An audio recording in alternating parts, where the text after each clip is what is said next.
Oherwydd bod y ffilm fawr newydd The Walk bellach yn y sinemau, mae y lle wedi penderfynu gyrru rhywun I drio meistrioli y grefft o gerdded y tightrope. A pwy well na Sarah Manchip. Ia.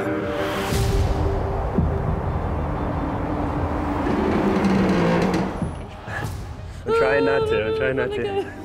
Ysgol Circus no Fit State, Llundain.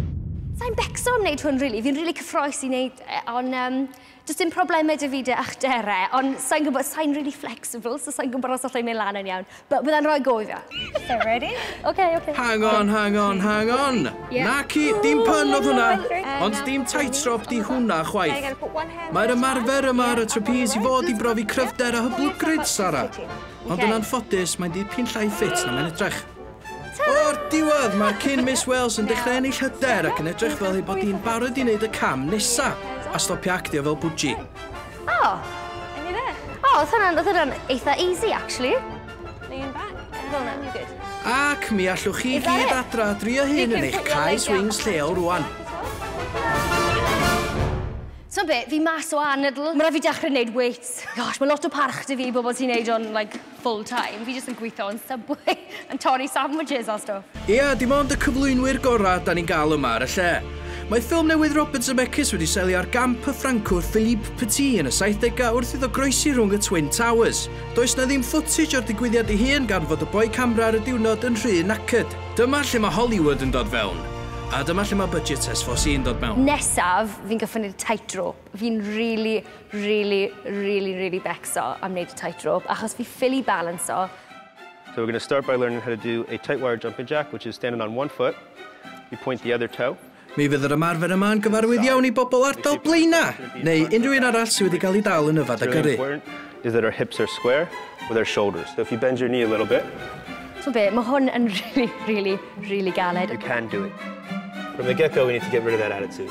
Okay. Fi'n licio beth mae fe'n gweud. Fi'n really licio hwnna. Mae fe wedi gweud, just dim I can't. Mae fe'n, sa'n gallu neud e eto. But you will. Good. Boom. Right? Square your hips before you step out. Amser I weld os ydi Sarah yn gallu neud hyn. One foot and I'm going to hold you. Okay? I'll hold your arms. Don't let go. Yn debyg iawn I Gordon Levitt yn ei ddarnau CGI yn The Walk, mi all y rhan yma fod y gwaniaeth rhwng byw a briw I Sarah. Plaster job. Pan mae'r ti codio chyna nôl lan o un cwrs, pan ti'n dod lan, fe'n cymryd siwgament o egni mas o ti.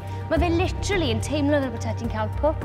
Ac yn unio fel pan mae'n cael cachiad fel arfer, mae Sarah tua 2 droedfedd off y llawr. The next thing we'll try is walking, but we might be able to spot you on this, so we'll use 2 sticks on either side. But I know I'm going to fall, so which way do I fall? Does na byd yn ffeisio Sarah o gwbl. Dydy mae'n poeni dim I fynd ar teli efo hosan o bob par. Every step all the way through, so don't go to the platform. You have one more step in there. I can go though. Nope. So it's important that you take every step along the way. The majority of incidents on tight wire happen within 3 feet of the platform, or you think it's done. Step out. Okay, I got you. There's no stick. Mae'n amser I Sarah fynd ar ben I hun am y tro cynta. Okay. I'm going to try to let you go, okay? Try to push your hips to the left a little. There we go. A dyna I chi beth I camel toe.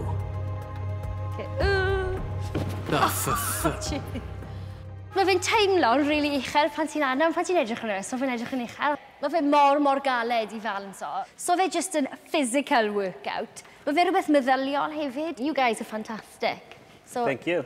Diolch. Diolch yn fawr. Diolch yn fawr. Diolch yn fawr. Now it starts. Ac os ydych chi eisiau gweld rhywun yn smalio wneud hyn go iawn, mae The Walk allan rwan.